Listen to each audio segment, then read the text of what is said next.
Have you ever felt like you did everything right, only for everything to go wrong?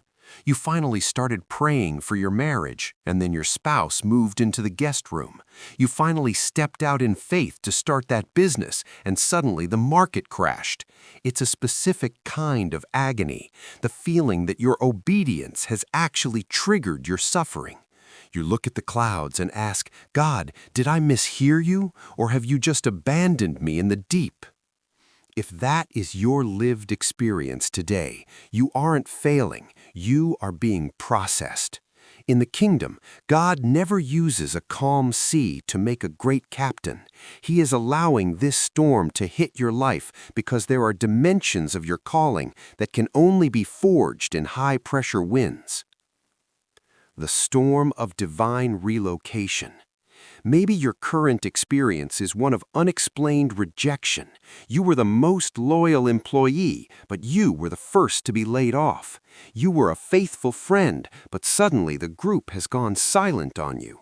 It feels like the floor has been pulled out from under your feet, leaving you drifting and confused. If this is you, look into the biblical mirror of Jonah. We often think Jonah's storm was just about punishment, but look closer at Jonah chapter 1, verses 14 through 15.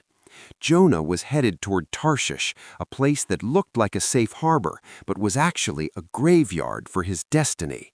God didn't send the storm to drown Jonah, he sent it to stop the boat. Sometimes, God allows a storm of rejection in your life to make your current environment so uncomfortable that you are forced to jump into the unknown. God isn't hurting you, He is hurling you toward your Nineveh. That layoff wasn't a tragedy, it was a divine eviction from a place that could no longer contain your future.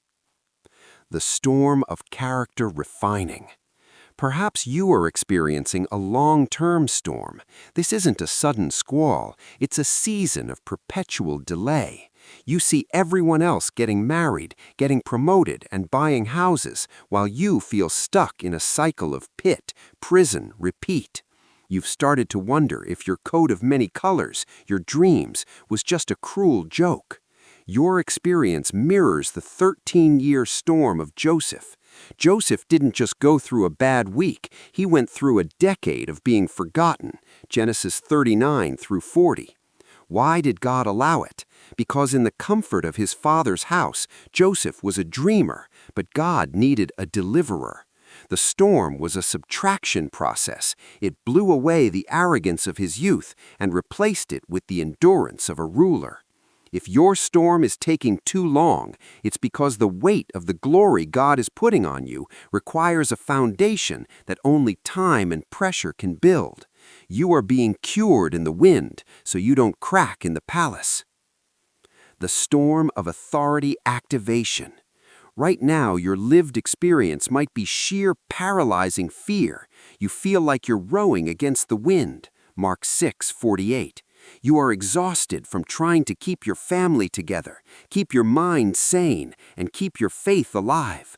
You feel like the waves are actually entering the boat, and you're screaming, "Teacher, do you not care that we are perishing?" This was the exact experience of the disciples in the middle of the lake. They were in that storm because Jesus told them to go, Mark 4:35 through 41. Here is the revelation. Jesus allowed the storm to get violent because he wanted them to move from spectators of his power to participants in his authority. He wanted them to see that the wind didn't respond to their fear, it responded to their faith. God is allowing your current crisis to get too big for you so that you will finally stop trying to manage your problems and start commanding them in His name.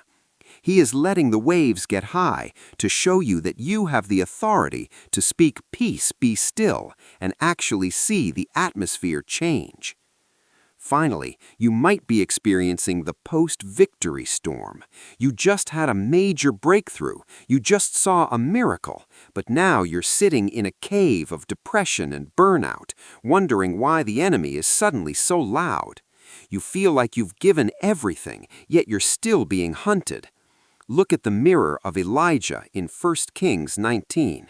Immediately after the fire fell on Mount Carmel, Elijah found himself in a storm of threats and exhaustion. God allowed the wind, the earthquake, and the fire to pass by Elijah, not to frighten him, but to exhaust his fleshly strength. God allowed the chaos so that Elijah would finally be still enough to hear the thin silence, the whisper of God. Your current emotional storm is God's way of forcing you to rest and recalibrate. He is stripping away the noise of your ministry or your work so you can reconnect with the person of your calling. The conclusion of the matter. The storm is not your end, it is your entrance exam. Every wind that blows against you is actually carrying the seeds of your next season. You are not going under, you are going through. If you can see yourself in these stories today and you're ready to stop fighting the wind and start trusting the pilot, type "I am rising in this storm" in the comments. Let's declare that the waves under your feet are just a sidewalk for your destiny. Click that like button if this message spoke to your situation, and subscribe to Scribed Hearts. We don't just survive the storm, we outlast it. Stay bold, stay faithful, stay victorious.